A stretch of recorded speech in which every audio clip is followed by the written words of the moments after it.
my vet wants me to teach that to him. Downward dog. Downward dog, because she said that that's a really good for his hips. Okay, so what we're going to do is we're going to capture it. Okay, so anytime he offers it, I want you to click and treat, not why yes. You guys have clickers? Yes. Okay, Sorry. that's okay. So what we'll do is we'll just capture it. When he does it, we'll click and treat, right? And then, you know, again, that's something that if you really want to work on that, that's something that, you know, we could possibly, you know, just focus on. You guys can maybe do like a half hour. So again, if he's prone to doing that when he has a bully stick or a chewy, the first time I noticed that. yeah, you can start to capture it. I mean, it's a little. The process is a little slower. I mean, we could shape it as well, right? But we have to look at him and see, can we get little pieces of that behavior as he's doing it, right? Can we start to get some successive approximations of that?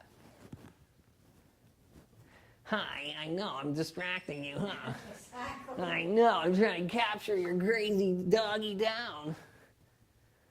And the other thing we could try and do is we could try and, right, we could shape it, right? So we could start to use some luring and shaping.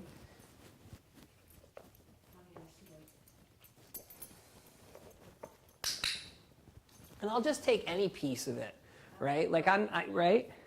Oops.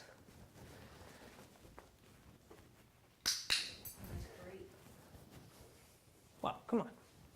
There's a reason why you're here. Well, Cooper, Don't tell me you want a behavior and the dog's doing it, because I'm just going to start shaping it. I knew it was talking to Cooper and told him that's what he did it.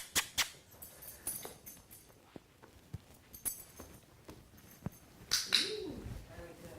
That'll make her happy, the vet. Yeah, well, you guys are seeing how I'm doing it, right? Yeah. Take some food and put it in your hand, right? And then watch his back end. Watch the back end. The hard part is, right?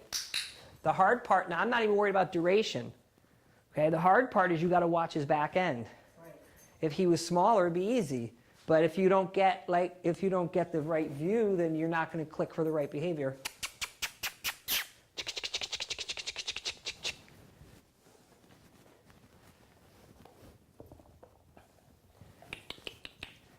Leave it, touch. Yes. Now I'll use the YES for my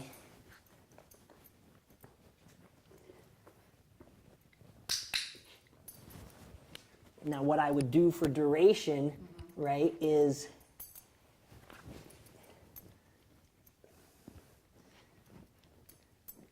I'm going to pay him quick just so he doesn't get frustrated. I'm not clicking for it. I got to actually move my hand out a little bit more this way. Right, so I got to move my body, see, right? So for duration, what I would do is I would feed a lot. I'd click once, but I would click for the duration. I wouldn't click at the top of the clock. I would click right where I was done. So if I want 4 seconds of that, I click at the 4-second mark. I don't click at the 1-second mark. I click for just getting the behavior.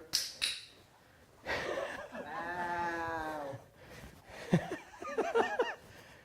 Observation is the greatest skill an animal trainer can have, right? So now I got a lot. So now I'm going to go for my duration.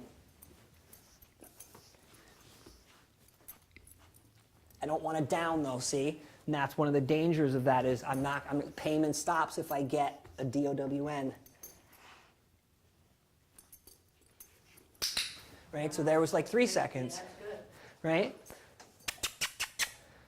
Yeah, because this is great. Like this is really great because we got it right as you noticed it, and that's what's really crucial is that when you have a behavior that you want to increase in the dog's offering, it's easy to get. Yeah, I don't know whether I would have remembered had I not looked over and I saw him doing that.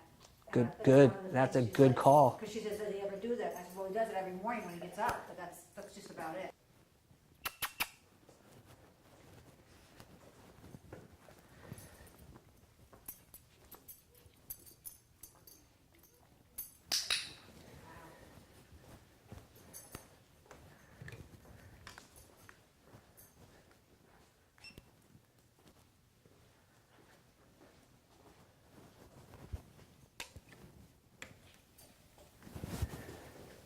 Funny how he keeps going after that one Tom, he doesn't go after the one that's a nice big one for him. Contra freeloading. You're seeing that in action. Contra freeloading is when the animal chooses to work for the food even though they have free food. A lot of zoo animals, they'll put a bucket of food out and they'll give the same food in a toy. Animal want the toy. I'm waiting for the elbows. See, that's a half. And I know I can get the whole thing now, so I don't want to go back on my criteria. I want to stay where I'm at, which is I want to click for 3 seconds of this.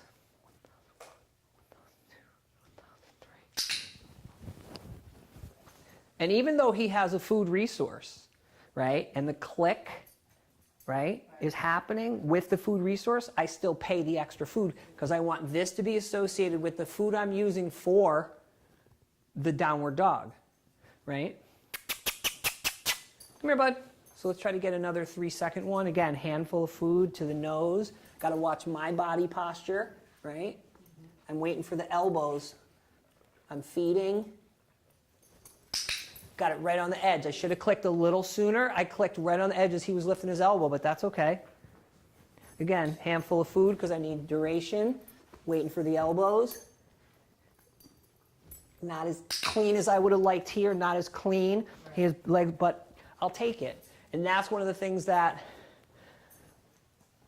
a lot of trainers and a lot of people mess up with is they want the perfect version every trial. You can get there. What you want is you want as close as you can. There's always a little bit of wiggle.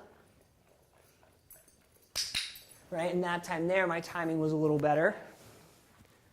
I would feed him his dinner this way. If you want to teach him downward dog, and then you could get, you know, peel 2 carrots with 1 peeler, as us non-meat eaters say. It's okay.